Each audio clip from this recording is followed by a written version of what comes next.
Sir जानना चाहते हैं, बैलेट से पेपर जब 2012 का चुनाव हुआ था तो ईवीएम से हुआ था, तब अच्छे हो गए।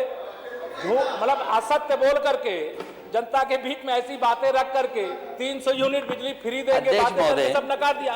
अध्यक्ष महोदय बोले, मैं अभी बोलूंगा आपके। अब तो लगता है थोड़ी गर्मी निकली, अभी गर्मी और निकलनी बाकी है इनकी।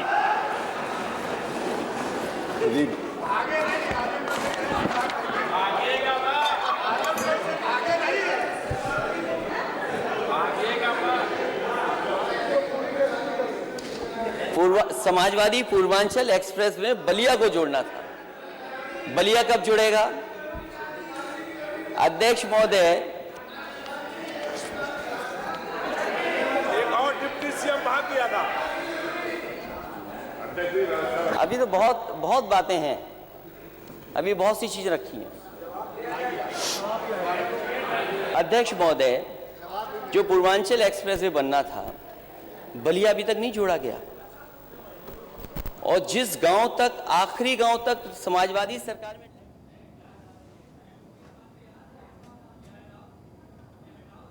और हमारे माननीय सदस्य जानते होंगे कि जिस गांव में आखिरी पूर्वांचल एक्सप्रेस जुड़ता है,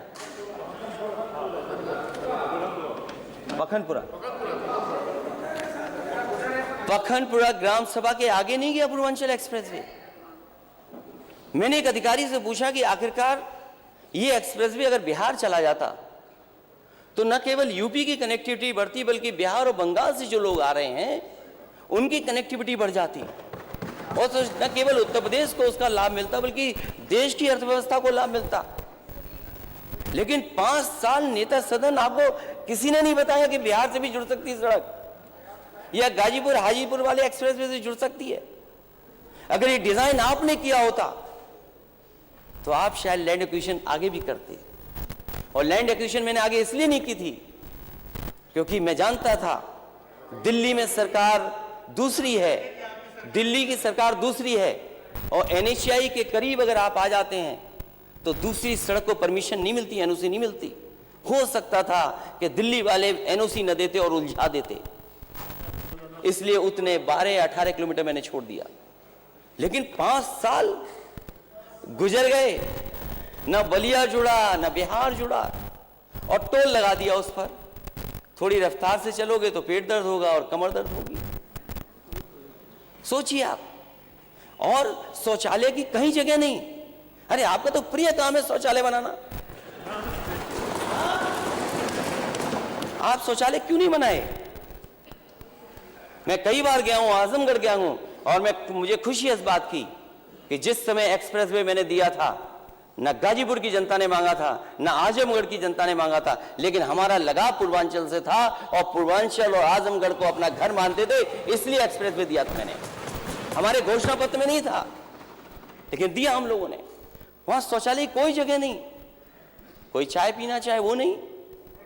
और एक दिन मैं अब आगरा लखनऊ एक्सप्रेस वे चल रहा था, मैं जब गया वे साइड एमिनिटीज को देखने और वॉशरूम में यूज करना चाहता था, तो मैंने देखा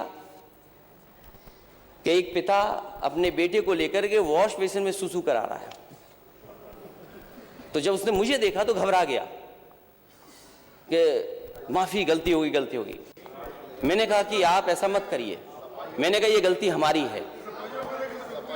अरे रुक जाओ भाई यार, क्या बच्चे नहीं है आपके घर में क्या? जो बात कहने जा रहा हूं वो तो सुन लो कम से कम। नहीं, अध्यक्ष महोदय, कुछ काम की बात कह रहा हूं, जो सुझाव दे रहा हूं इस पे। मैंने उससे कहा कि घबराने की जरूरत नहीं है, ना माफी मांगने की। ये गलती हमारी है कि हमने डिजाइन गलत किया कि बच्चों के लिए वॉशरूम जाने के लिए जगह अलग से नहीं बनाई।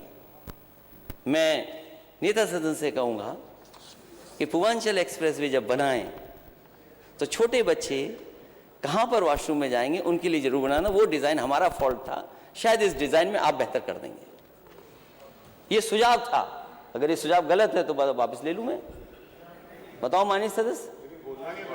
हाँ, तो हमने अपनी गलती स्वीकार की कि हमारी डिजाइन में बच्चों के लिए नहीं था वॉशरूम। नहीं, अभी किया नहीं है, ये तो गलत करो। अब किया हो, नहीं ये नहीं किया आपने, कुछ भी अभी नहीं किया आपने। माननीय राज्यपाल जी ने बड़ी बड़ी बातें कही हैं, प्रधानमंत्री आवास योजना की बात तो कही उन्होंने, लेकिन परिवार वाले जानते हैं कि घर बिना भोजन पानी के नहीं होता। महंगाई ने तो थाली छीन ली है। खाली आवाज लेकर जनता क्या करेगी बताओ? महंगाई कहां पहुंचा दी महंगाई। और जहां तक बात शौचालय की है, माननीय राज्यपाल जी ने शौचालय के बारे में भी कहा कि हमने इतने शौचालय बनाए, या इतने सरकार में उपलब्धि है सरकार की।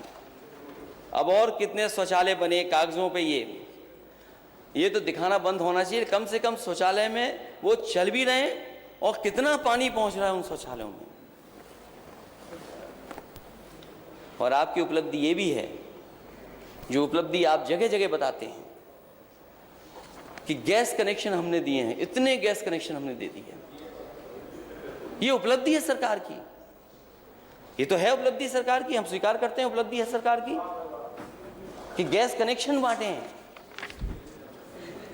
लेकिन सरकार ये ना बताए कि नए गैस कनेक्शन दिए हैं। सरकार को ये बताना चाहिए कि दोबारा सिलेंडर कितने भरे गए। और आपने तो कहा था सरकार बनने के बाद होली पर सिलेंडर फ्री देंगे। बताओ माननीय सदस्य, किसी को फ्री सिलेंडर किसी गांव मिला हो तो बता दो। यहां नहीं मिला हो तो वहां मिला होगा।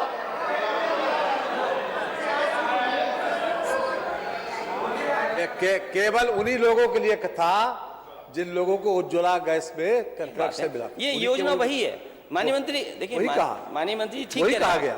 माननीय मंत्री जी, आप भी कोई और दूसरे कनेक्शन नहीं बताते हो, आप केवल उज्ज्वला वाले कनेक्शन बताते हो। दूसरे कोई कनेक्शन बताते हो तो बता दो हमें। तो उज्ज्वला कनेक्शन है ना, उज्ज्वला योजना के में। तो माननीय सदस्य जब इतना बता रहे हो तो माननीय सदस्य ये भी बताना कि दोबारा कितने लोगों ने भरवाया है।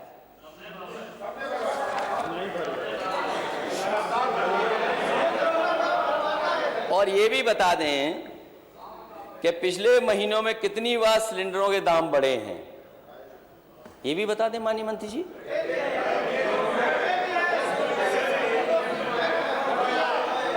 माननीय मंत्री जी ये भी बता दें सिलेंडर की कीमत कितनी बढ़ी है। सरकार बेरोजगारी के आंकड़े बताती है, आंकड़े हम नहीं बताना चाहिए इनको। इन्हें रोजगार के आंकड़े कितने हैं, रोजगार के आंकड़े कैसे होंगे। और फिर जब हर जगह बुलडोजर चल ही रहा है तो टॉप 10 माफियाओं की सूची अभी तक क्यों नहीं आई? कम से कम सरकार टॉप 10 सूचियों को सूची जारी करे कि टॉप 10 सूचियां कहां हैं, टॉप 10 माफिया की सूची कहां है। और फिर जो बात आपने अपने घोषणा पत्र में कही थी पिछले 5 साल में, पिछले 5 साल के लिए 1 साल में सभी खाली पुलिस पदों को भरा जाएगा, गन्ना किसानों का 15 दिन में भुगतान किया जाएगा। बताओ हमारे किसान भाइयों का गन्ना भुगतान कितना बकाया है?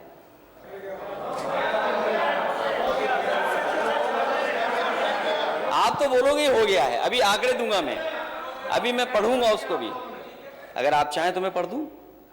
आपके सरकारी ही के अभी बकाया है। और 2022 तक किसानों की आय दोगुनी हो जाएगी। माननीय अध्यक्ष महोदय, आय दोगुनी कब हो गई? किसान भाइयों की आय दोगुनी कहां हो गई? और किसानों को नील गाय और आवारा जानवरों से सुरक्षा देगी।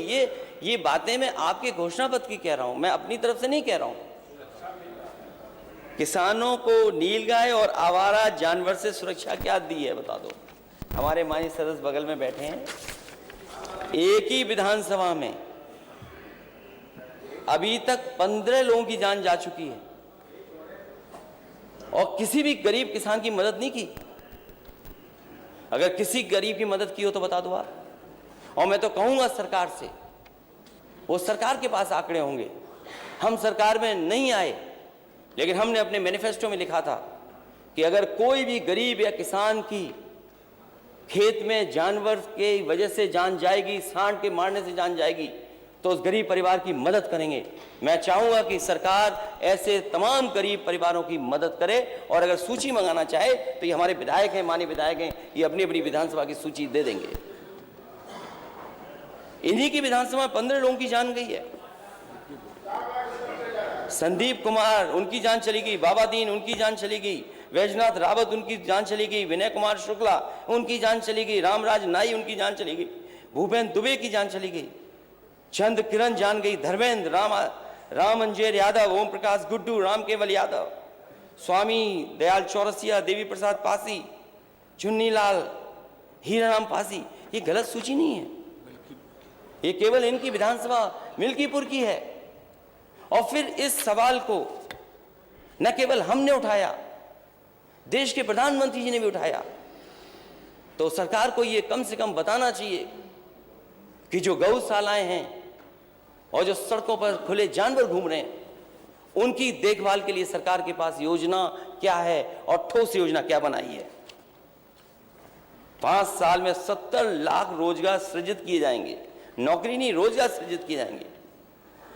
सभी छात्रों को मुफ्त लैपटॉप दिया जाएगा, क्योंकि अब ये सरकार कहेगी मेरी पुरानी बात हो गई, अभी नई सरकार आ गई, पहले आंख बंद कर ली फिर आंख बंद कर लेंगे। हर घर को मिलेगी 24 घंटे बिजली। जब विधानसभा में ही ट्रिप हो गई, 10 विश्व स्तरीय विश्वविद्यालय स्थापित किए जाएंगे। वो कहां बने हैं?